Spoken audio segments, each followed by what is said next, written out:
আসসালামু আলাইকুম, আমি Sanjida Akter. Vertex news 24 news চ্যানেলে আপনাকে স্বাগত। শুরুতেই জানাবো আজকের গুরুত্বপূর্ণ আপডেট সংবাদগুলোর শিরোনাম। পাকিস্তানে এক রাতেই দ্বিগুণ হয়ে গেল তেলের দাম। হরমুজ প্রণালীতে সরবরাহ বিঘ্নিত হওয়া এবং ইরান যুক্তরাষ্ট্র যুদ্ধের জেরে বিশ্ববাজারে তেলের দাম অনিয়ন্ত্রিত হয়ে পড়ায় ভয়াবহ জ্বালানি সংকটে পড়েছে পাকিস্তান। ইরানের ইস্পাত খাতের ৭০% ধ্বংস করা হয়েছে। যুক্তরাষ্ট্র ও ইসরায়েলের সম্মিলিত বিমান হামলায় ইরানের মোট ইস্পাত উৎপাদন ক্ষমতার ৭০%ই ধ্বংস হয়ে গেছে বলে দাবি করেছেন ইসরায়েলি প্রধানমন্ত্রী বেনিয়ামিন নেতানিয়াহু। নানামুখী চেষ্টায়ও হরমুজ প্রণালীর অচলাবস্থা কাটছে না। হরমুজ প্রণালীর অচলাবস্থা নিরসনে আন্তর্জাতিক মহলের নানামুখী প্রচেষ্টা সত্ত্বেও এখনও পর্যন্ত কোনো সমাধান আসেনি। যুক্তরাষ্ট্র ও দখলদার ইসরায়েলি হামলার প্রতিবাদে ইরান এ গুরুত্বপূর্ণ নৌপথটিতে যান চলাচল বন্ধ করে দেওয়ায় বিশ্ব অর্থনীতিতে বড় ধরনের অস্থিরতা তৈরি হয়েছে।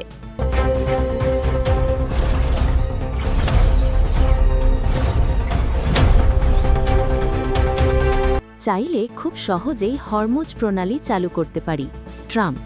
মার্কিন প্রেসিডেন্ট ডোনাল্ড ট্রাম্প এক চাঞ্চল্যকর বার্তায় দাবি করেছেন যুক্তরাষ্ট্র খুব সহজেই হরমুজ প্রণালীর অচলাবস্থা নিরসন করতে সক্ষম। নিজের সোশ্যাল মিডিয়া প্ল্যাটফর্ম ট্রুথ সোশ্যালে দেওয়া এক পোস্টে তিনি উল্লেখ করেন, হাতে কিছুটা সময় পেলে তারা অনায়াসেই এই কৌশলগত জলপথটি উন্মুক্ত করতে পারবেন। ট্রাম্পের মতে এই পথটি খুলে দেওয়ার মাধ্যমে সেখান থেকে তেল সংগ্রহ করে বিশাল অঙ্কের মুনাফা অর্জন করা সম্ভব। কুয়েতে বিমান প্রতিরক্ষা ব্যবস্থা পাঠাচ্ছে যুক্তরাজ্য। যুক্তরাজ্য কুয়েতে তাদের অত্যাধুনিক বিমান প্রতিরক্ষা ব্যবস্থা র্যাপিড সেন্ট্রি পাঠানোর ঘোষণা দিয়েছে। কুয়েতের মিনা আল আহমাদি তেল শোধনাগারে ড্রোন হামলার প্রেক্ষিতে দেশটির নিরাপত্তা জোরদার করতে ব্রিটেন এই পদক্ষেপ নিয়েছে। এই ছিল আজকের গুরুত্বপূর্ণ আলোচিত সংবাদের শিরোনামগুলো। এখন বিস্তারিত সংবাদে আসছি, তবে তার আগে অনুরোধ রইল ভিডিওতে একটি লাইক দিয়ে চ্যানেলটি সাবস্ক্রাইব করুন এবং কমেন্টে জানিয়ে দিন আপনি কোন জায়গা বা কোন দেশ থেকে আমাদের সংবাদগুলো দেখছেন। পাকিস্তানে এক রাতেই দ্বিগুণ হয়ে গেল তেলের দাম। হরমুজ প্রণালীতে সরবরাহ বিঘ্নিত হওয়া এবং ইরান যুক্তরাষ্ট্র যুদ্ধের জেরে বিশ্ববাজারে তেলের দাম অনিয়ন্ত্রিত হয়ে পড়ায় ভয়াবহ জ্বালানি সংকটে পড়েছে পাকিস্তান। পরিস্থিতি মোকাবেলায় এক মাসের ব্যবধানে দ্বিতীয়বারের মতো জ্বালানি তেলের দাম অস্বাভাবিক হারে বাড়িয়েছে দেশটির সরকার। নতুন ঘোষণা অনুযায়ী পাকিস্তানে ডিজেলের দাম রেকর্ড ৫৫% এবং পেট্রোলের দাম ৪২% বৃদ্ধি করা হয়েছে, যা দেশটির সাধারণ মানুষের অর্থনৈতিক দুর্ভোগকে কয়েক গুণ বাড়িয়ে দেবে বলে ধারণা করা হচ্ছে। রাষ্ট্রীয় টেলিভিশনে সম্প্রচারিত এক সংবাদ সম্মেলনে পাকিস্তানের জ্বালানিমন্ত্রী আলী পারভেজ মালিক এবং অর্থমন্ত্রী মোহাম্মদ আওরঙ্গজেব এই মূল্য বৃদ্ধির ঘোষণা দেন। নতুন দামে প্রতি লিটার ডিজেলের দাম ৫৪.৯% বেড়ে দাঁড়িয়েছে ৫২০.৩৫ রুপিতে এবং পেট্রোলের দাম ৪২.৭% বেড়ে হয়েছে ৪৫৮.৪০ রুপি।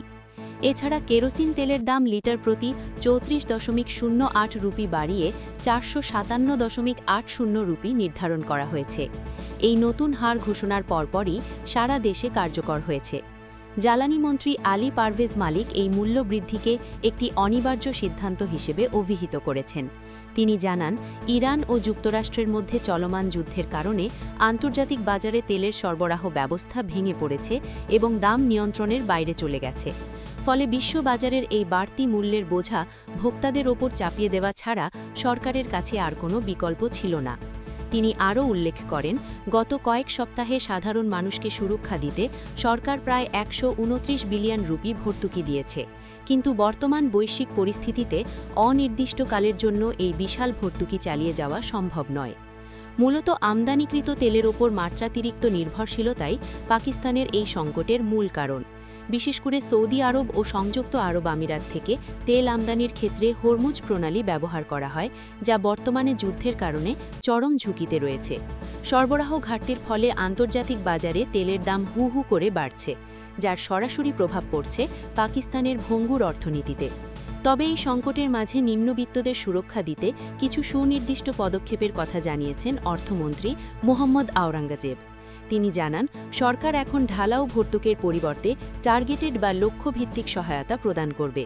এর আওতায় মোটরসাইকেল চালক, ক্ষুদ্র কৃষক এবং পরিবহন খাতের জন্য বিশেষ ভর্তুকি দেওয়া হবে, যাতে পণ্য পরিবহন ও যাতায়াত ভাড়া স্থিতিশীল থাকে। এছাড়া রেলপথে যাতায়াতকারী স্বল্প আয়ের মানুষের জন্য আর্থিক সহায়তার পরিকল্পনা করছে দেশটির সরকার। সূত্র, টাইমস অফ ইন্ডিয়া। ইরানের ইস্পাত খাতের ৭০% ধ্বংস করা হয়েছে। যুক্তরাষ্ট্র ও ইসরায়েলের সম্মিলিত বিমান হামলায় ইরানের মোট ইস্পাত উৎপাদন ক্ষমতার ৭০%ই ধ্বংস হয়ে গেছে বলে দাবি করেছেন ইসরায়েলি প্রধানমন্ত্রী বেনিয়ামিন নেতানিয়াহু। শুক্রবার ৩ মার্চ এক ভিডিও বিবৃতিতে তিনি জানান, ইরানের গুরুত্বপূর্ণ অবকাঠামো এবং শিল্পভিত্তিকে লক্ষ্য করে চালানো ধারাবাহিক হামলার ফলে এই ব্যাপক ক্ষতিগ্রস্ত হয়েছে। বিবৃতিতে নেতানিয়াহু বলেন, ইসরায়েলি বাহিনী বর্তমানে ইরানের সামরিক কমান্ডারদের নির্মূল করার পাশাপাশি গুরুত্বপূর্ণ সেতু ও বিভিন্ন অবকাঠামোতে বোমাবর্ষণ করছে। একে একটি বিশাল অর্জন হিসেবে অভিহিত করে তিনি দাবি করেন, এই ধ্বংসযজ্ঞের ফলে ইরানের বিপ্লবী গার্ড বাহিনী আইআরজিসি একদিকে যেমন তাদের আর্থিক উৎস হারিয়েছে, অন্যদিকে বড় ধরনের অস্ত্র উৎপাদনের সক্ষমতাও খুইয়েছে। উল্লেখ্য, আন্তর্জাতিক আইন অনুযায়ী বেসামরিক স্থাপনা হিসেবে ইস্পাত কারখানায় হামলা চালানো নিষিদ্ধ। তবে যদি প্রমাণ করা যায় যে সংশ্লিষ্ট স্থাপনাটি সরাসরি সামরিক উদ্দেশ্যে ব্যবহৃত হচ্ছে, তবেই সেখানে হামলা চালানোর অবকাশ থাকে। ইসরায়েল মূলত এই যুক্তি ব্যবহার করেই ইরানের শিল্প খাতে লক্ষ্যভেদ করছে বলে ধারণা করা হচ্ছে। নানামুখী চেষ্টায়ও হরমুজ প্রণালীর অচলাবস্থা কাটছে না।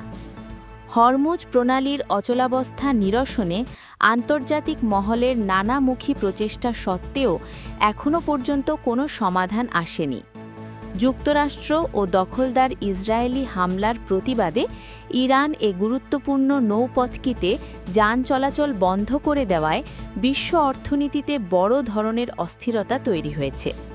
মধ্যপ্রাচ্যের এ যুদ্ধ পঞ্চম সপ্তাহে গড়ালেও সংঘাত থামার কোনো লক্ষণ দেখা যাচ্ছে না।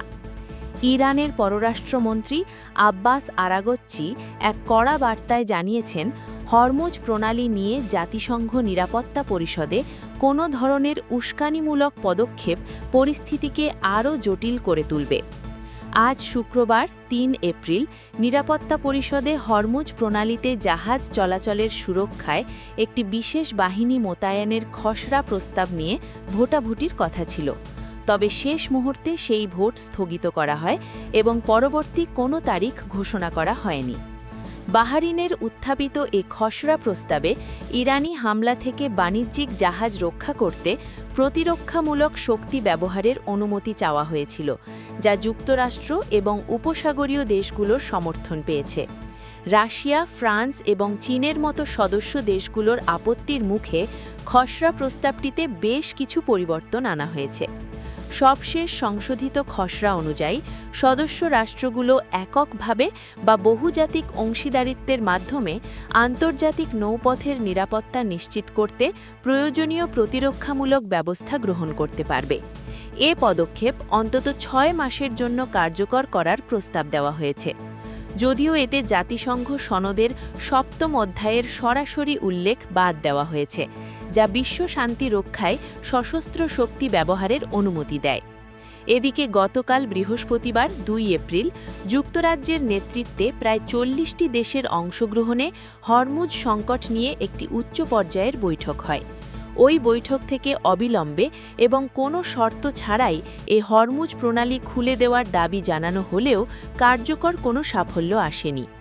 জ্বালানি সরবরাহের প্রধান এ রুটটি ইরানের নিয়ন্ত্রণে থাকায় বিশ্ববাজারে তেলের সরবরাহ ব্যাহত হওয়ার আশঙ্কা বাড়ছে, যা বৈশ্বিক অর্থনীতির জন্য বড় হুমকি হয়ে দাঁড়িয়েছে।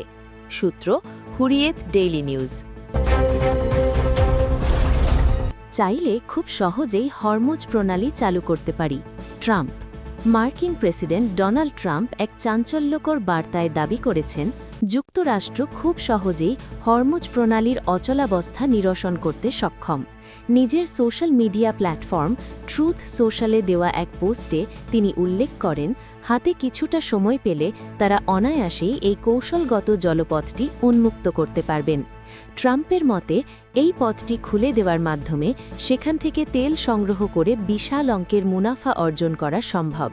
মার্কিন প্রেসিডেন্ট তার পোস্টে আরও যোগ করেন, হরমুজ প্রণালী উন্মুক্ত করা গেলে তা পুরো বিশ্বের জন্য তেলের একটি বিশাল উৎস বা গাসার হিসেবে কাজ করবে। মধ্যপ্রাচ্যে চলমান যুদ্ধ এবং হরমুজ প্রণালী নিয়ে যখন আন্তর্জাতিক মহলে চরম উদ্বেগ ও কূটনৈতিক টানাপোড়েন চলছে, ঠিক তখনই ট্রাম্পের এমন আক্রমণাত্মক ও আত্মবিশ্বাসী মন্তব্য বিশ্ব রাজনীতিতে নতুন আলোচনার জন্ম দিয়েছে। মূলত ইরানের অবরোধের মুখে বিশ্ববাজারে জ্বালানি তেলের যে সংকট তৈরি হয়েছে, ট্রাম্প সেটিকে একটি বড় ব্যবসায়িক ও কৌশলগত সুযোগ হিসেবে দেখছেন বলে তার এই বক্তব্য থেকে প্রতীয়মান হয়। কুয়েতে বিমান প্রতিরক্ষা ব্যবস্থা পাঠাচ্ছে যুক্তরাজ্য। যুক্তরাজ্য কুয়েতে তাদের অত্যাধুনিক বিমান প্রতিরক্ষা ব্যবস্থা র্যাপিড সেন্ট্রি পাঠানোর ঘোষণা দিয়েছে। কুয়েতের মিনা আল আহমাদি তেল শোধনাগারে ড্রোন হামলার প্রেক্ষিতে দেশটির নিরাপত্তা জোরদার করতে ব্রিটেন এই পদক্ষেপ নিয়েছে।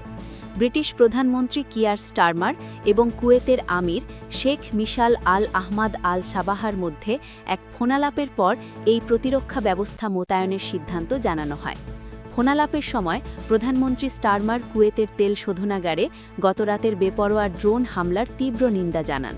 প্রধানমন্ত্রীর মুখপাত্র এক বিবৃতিতে বলেন, কিয়ার স্টারমার আবারও নিশ্চিত করেছেন যে ব্রিটেন কুয়েত এবং উপসাগরীয় অঞ্চলে তাদের সকল মিত্রদের পাশে শক্ত অবস্থানে রয়েছে।